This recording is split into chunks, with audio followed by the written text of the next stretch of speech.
yaitu dasar negara Indonesia.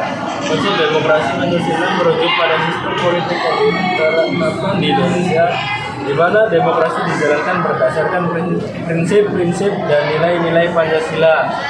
Pancasila adalah dasar negara Indonesia yang terdiri dari 5 sila, yaitu ketuhanan yang Maha Esa, kemanusiaan yang adil dan beradab, persatuan Indonesia, kerakyatan yang dipimpin oleh hikmat kebijaksanaan dalam permusyawaratan perwakilan, dan keadilan.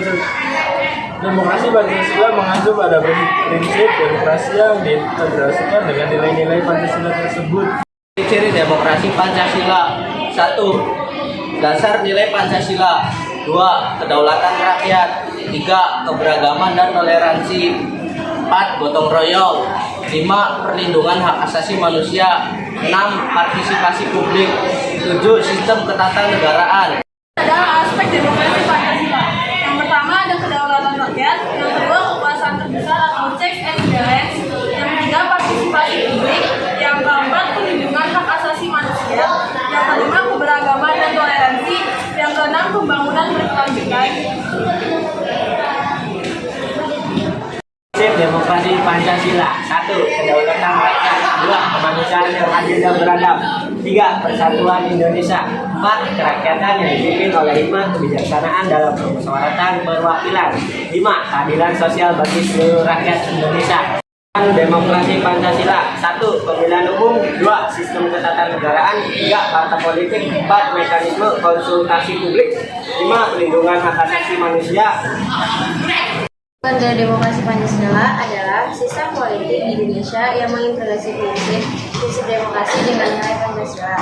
Ini melibatkan kedaulatan rakyat, keberagaman, toleransi, partisipasi aktif masyarakat, perlindungan hak asasi manusia, dan persatuan bangsa. Konsep ini menggabungkan prinsip-prinsip demokrasi universal dengan kearifan lokal Indonesia. Implementasinya dapat bervariasi tergantung pada interpretasi dan perkembangan politik di Indonesia.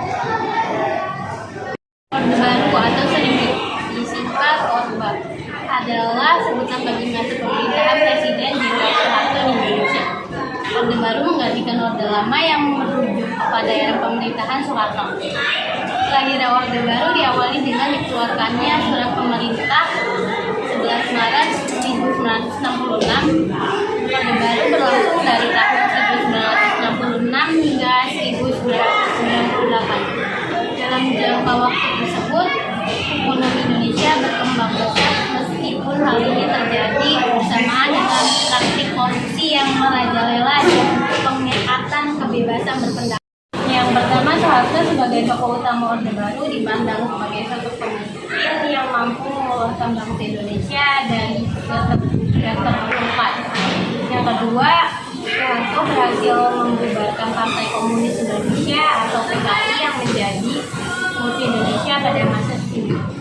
Yang ketiga, Soeharto berhasil menciptakan stabilitas kabinet Indonesia pasca pemberontakan PKI dalam waktu relatif singkat. Yang pertama, pada masa Orde Baru, kekuatan politik berada di tangan pemerintah, sementara pada masa reformasi berada di tangan tiap partai politik.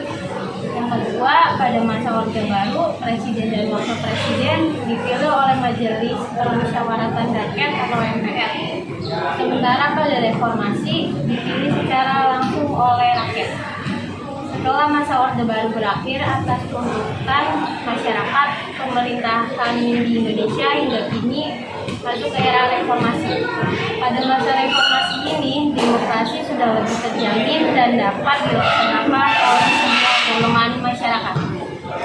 Sistem pemerintahan Orde Baru: 1. Pengurangan minimum. 2. Sukses rencana pembangunan 5 tahun. 3. Gerakan wajib belajar. 4. Sukses gerakan nasional orang tua asuh. 4. Sukses keamanan dalam negeri. 5. Investor asing mau menanamkan modal di Indonesia. Kekurangan sistem pemerintahan Orde Baru: 1. Semaraknya korupsi, kolusi, nepotisme. 2.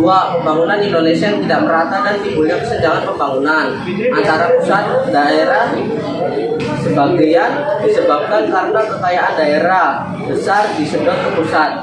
3. Munculnya rasa ketidakpuasan di sejumlah daerah karena kesenjangan pembangunan, terutama di Aceh dan Papua.